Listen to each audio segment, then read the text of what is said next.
Hello friends, welcome to Sai Kiruba's kitchen.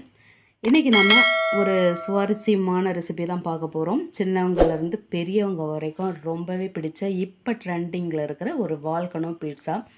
நிறைய cheese சேர்த்து, நிறைய வெஜிடபிள்ஸும் சேர்த்து நல்ல ஒரு டேஸ்டான, நல்ல சீஸியான, நல்ல ஒரு சாஃப்டான, ஈஸியான வால்கனோ பீட்சா எப்படி பண்ணுறதுன்னு வீடியோக்கு போய் பார்க்கலாம் வாங்க. இந்த வால்கனோ பீட்சா பண்ணுறதுக்கு ஒரு பவுலில் 3 கப்பு மைதா மாவு சேர்த்துக்கலாம். கூடவே 1 ஸ்பூன் ட்ரை ஈஸ்ட், 1 ஸ்பூன் சர்க்கரை, 1/4 ஸ்பூன் உப்பு, 2 ஸ்பூன் ரீஃபண்ட் ஆயில், வெதுவெதுப்பான தண்ணி கொஞ்சம் கொஞ்சமாக சேர்த்து நல்லா கலந்து ஃபஸ்ட்டு மிக்ஸ் பண்ணி எடுத்துக்கலாம்.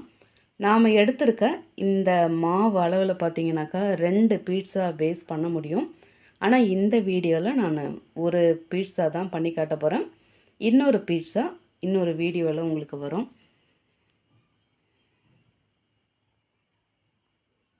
இந்த சுடு தண்ணி இல்லாட்டி பாலில் இந்த ஈஸ்ட்டு கலந்து நம்ம தனியாக கூட அந்த ஈஸ்ட்டை ஆக்டிவேட் பண்ணி எடுத்துக்கலாம். அந்த மாதிரியும் பண்ணலாம். அது ஒரு மெத்தடு, இது ஒரு மெத்தடு. ஆனால் ரெண்டுத்துலேயுமே மாவு நல்லா பொங்கி வரும். இப்போ நம்ம மிக்ஸ் பண்ணி எடுத்த மாவை இந்த மாதிரி நல்லா இழுத்து விட்டு நல்லா பிசைஞ்சு நல்லா சாஃப்டாக்கி எடுத்துக்கலாம். அப்போ தான் அந்த பேஸ் நல்லா பஞ்சு மாதிரி சாஃப்டாக கிடைக்கும். நல்ல ஒரு 7லேருந்து 10 நிமிஷத்துக்கு இதை நல்லா இந்த மாதிரி அடித்து மிக்ஸ் பண்ணி எடுத்துக்கலாம். அப்போ தான் இந்த மாவில் இருக்கிற இந்த ஏர் பாக்கெட்ஸ்லாம் ரிலீஸ் ஆகி மாவு நல்லா லூஸ் ஆகி நல்லா சாஃப்டாக கிடைக்கும். இதை பாருங்கள், உங்களுக்கு பார்க்கும்போதே தெரியும். இப்போ மிக்ஸ் பண்ண இந்த மாவை அதே பவுலில் வச்சுட்டு மேலே 1 ஸ்பூன் எண்ணெய் விட்டு, அப்போ தான் இந்த பாத்திரத்தில் ஒட்டாமல் வரும். அது மாவு பொங்கி வரும்போது இப்போ இதை மூடி போட்டு 1லேருந்து 1.5 மணி நேரம் அந்த மாவை அப்படியே ஊற விட்டுக்கலாம். இதுக்கு மேலே இந்த மாதிரி டிரான்ஸ்பரண்ட் கவர் இருந்தால் க்ளோஸ் பண்ணிக்கோங்க. அப்படி இல்லாட்டி ஒரு தட்டு வச்சு கூட க்ளோஸ் பண்ணிக்கலாம். இப்போ இது நல்லா பொங்கி வரட்டும். இதை பாருங்கள், நல்லா சூப்பராக மாவு டபுள் ஆகி நல்லா பொங்கி வந்திருக்கு. இதை லைட்டாக அழுத்தி விட்டு இந்த மாவை நம்ம 2ஆக டிவைட் பண்ணி எடுத்துக்கலாம். திரும்பவும் இதை மிக்ஸ் பண்ண வேண்டாம். இதை அப்படியே எடுத்து கட் பண்ணி எடுத்துக்கலாம். நம்ம கையில் அதை இழுத்து பிரித்தோம்னாக்கா ஒரு பக்கம் மாவு அதிகமாகவும் ஒரு பக்கம் குறைச்சலாகவும் கிடைக்கும். அதனால் இந்த மாதிரி கத்தியை வச்சு கட் பண்ணி எடுத்துக்கோங்க. அப்போ தான் ஈவனாக கிடைக்கும். கட் பண்ணி எடுத்தாச்சு. அதுலேருந்து ஒரு போர்ஷனை எடுத்து நம்ம இப்போ பீட்சா பேஸ் தேய்ச்சி எடுத்துக்கலாம். அதுக்கு முன்னாடி அந்த பலகையில் கொஞ்சமாக எல்லோ கார்ன்ஃப்ளவர் அப்படியே டஸ்ட் பண்ணி விட்டுருவோம். அந்த மாவு தான் கொஞ்சம் நல்லா மணலாக ஒரு மாதிரி திரியாக இருக்கிற மாதிரி இருக்கும். அதனால் நான் இந்த தேய்ச்சி எடுக்கிற மாவு கொஞ்சம் வழுக்கிட்டு போகாத அப்படியே ஸ்டெடியாக ஒரு இடத்துல இருக்க மாதிரி இருக்கும். இதை பாருங்கள், அந்த பலகையோட சைஸுக்கு தேய்ச்சி எடுத்தாச்சு. இதுக்கு மேலே ஃபோர்க் வச்சு இப்படியே குத்தி விட்டுக்கலாம். குத்தி விட்டாச்சு. இது 12 இன்ச் பீட்சா ட்ரே.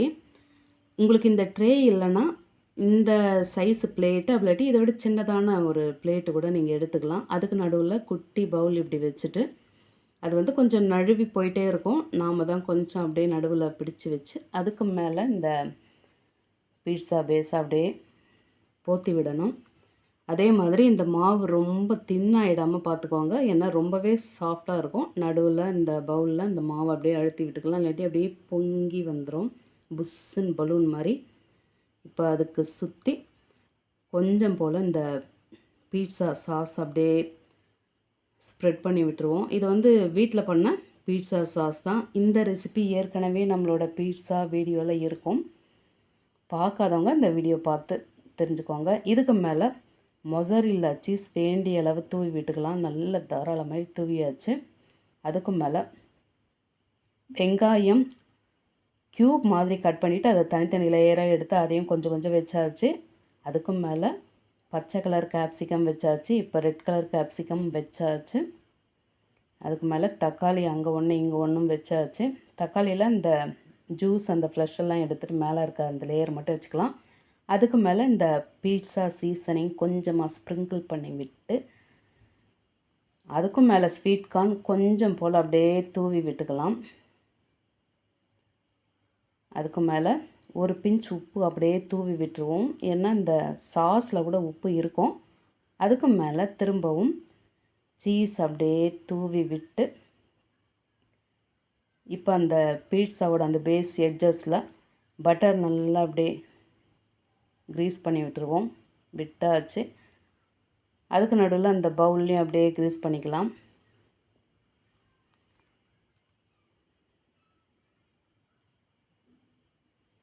இப்போ ரெடி ஆகிடுச்சு. இது வந்து அவனில் 180 டிகிரியில் 10 நிமிஷம் ப்ரீ ஹீட் பண்ணி வச்சுருக்கேன். அதில் திரும்பவும் 180 டிகிரியிலேயே 15 நிமிஷத்துக்கு நாம் இந்த பீட்சாவை பேக் பண்ணி எடுக்க போகிறோம். அவன் இல்லாதவங்க சாதாரணமாக அந்த தோசை தவாவில் கூட வச்சு அதே மாதிரி ஒரு 10 நிமிஷம் ப்ரீ ஹீட் பண்ணிவிட்டு ஒரு 15 நிமிஷம் போல் கூட நம்ம வேக வச்சு எடுத்துக்கலாம். இது வந்து நடுவில் அந்த சீஸ் லாவாக்கு ரெடி பண்ணிக்கலாம். ஒரு குட்டி சாஸ்பேனில் 1/2 கப்பு பால் சேர்த்தாச்சு. சீஸ் ஸ்லைசஸ் 6 பீஸ் எடுத்துருக்கேன். அதை இந்த மாதிரி உடச்சி எடுத்து சேர்த்து, இது கூடவே மறக்காமல் கொஞ்சம் போல் மொசரில்லா சீஸ் சேர்த்துக்குவாங்க. அப்போ தான் கொஞ்சம் திக்காக கிடைக்கும்.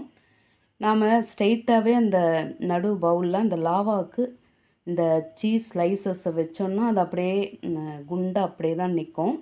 இந்த மாதிரி லிக்விடாக வராது. அதனால் இந்த மாதிரி பாலில் நம்ம கரைச்சி எடுத்துக்கிறோம்.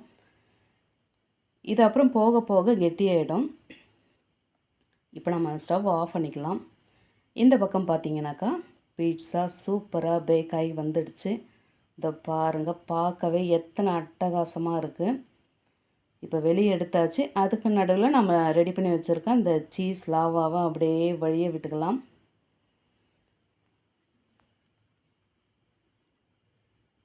நல்லா அழகாக வழிஞ்சி வருது.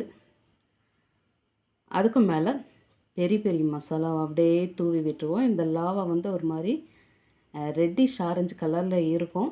அதனால் ரெட் கலரில் இந்த பெரி பெரி மசாலா தூவியாச்சு. அதுக்கும் சுற்றி திரும்பவும் பீட்சா சீசனிங் தூவி விட்டாக்கா நம்மளோட சூப்பரான சீசி வெஜ் வால்கனோ பீட்சா ரொம்பவே அழகாக அருமையாக ரெடி ஆகிடுச்சு. பீட்சா பண்ண தெரியாதவங்க கூட, முதல் முறை பண்ணுறவங்க கூட இந்த பீட்சாவை அவ்வளோ ஈஸியாக பண்ண முடியும். நம்ம சாதாரணமாக பீட்சா வீட்டில் இருந்தே ஆர்டர் பண்ணி வெயிட் பண்ணோன்னாக்கா கண்டிப்பாக 1 ஹவராவது ஆகும். அதே மாதிரி நேரில் போய் வாங்கினாலும் ஆர்டர் பண்ணிவிட்டு 1 ஹவர் நம்ம வெயிட் பண்ணி தான் வாங்கிட்டு வரணும். ஆனால் இந்த மாதிரி பீட்சாவை இந்த இன்க்ரீடியன்ட்ஸ் எல்லாம் வீட்டிலே இருந்தாக்கா நாம் நினச்ச மாதிரி நினச்ச அந்த சீசனிங்கெல்லாம் சேர்த்து அந்த ஃப்ளேவர்லாம் சேர்த்து ரொம்பவே சூப்பராக சுட சுட நாமளே வீட்டில் இந்த மாதிரி செய்து சாப்பிட முடியும். முக்கியமாக பசங்க ரொம்பவே என்ஜாய் பண்ணி சாப்பிடுவாங்க. அதை பாருங்கள் எவ்வளோ சாஃப்டாக இருக்குது. நம்ம வெளியே வாங்குகிற அந்த பீட்சா பேஸ் பார்த்திங்கனாக்கா கண்டிப்பாக ரஃப்பாக தான் இருக்கும். கொஞ்சமாக டிப் பண்ணிக்கலாம் அந்த லாவாவில், சீஸ் லாவா. பாருங்கள், பார்க்கவே அட்ராக்ஷனாக செம்ம சூப்பராக டேஸ்ட்டு சொல்லவே முடியல. இதை நீங்கள் ஒரே முறை சாப்பிட்டு விட முடியாது. திரும்ப எப்படா அடுத்த முறை செய்யலாம் நீங்கள் வெயிட் பண்ணுவீங்க. அதனால் நீங்களும் இந்த சீஸி வெஜ் வால்கனோ பீட்சாவை செய்து பசங்களுக்கும் தந்து நீங்களும் சாப்பிட்டு என்ஜாய் பண்ணிட்டு எப்படி இருந்ததுன்னு மறக்காமல் கமெண்ட்டில் சொல்லுங்கள். ரெசிபி பிடிச்சிருந்த லைக் பண்ணி அப்படியே நம்ம சேனலை சப்ஸ்கிரைப் பண்ணி பக்கத்தில் பெல் ஐக்கான் வச்சு அதில் ஆலையும் டிக் பண்ணிக்கோங்க. தேங்க்ஸ் ஃபார் வாட்சிங்.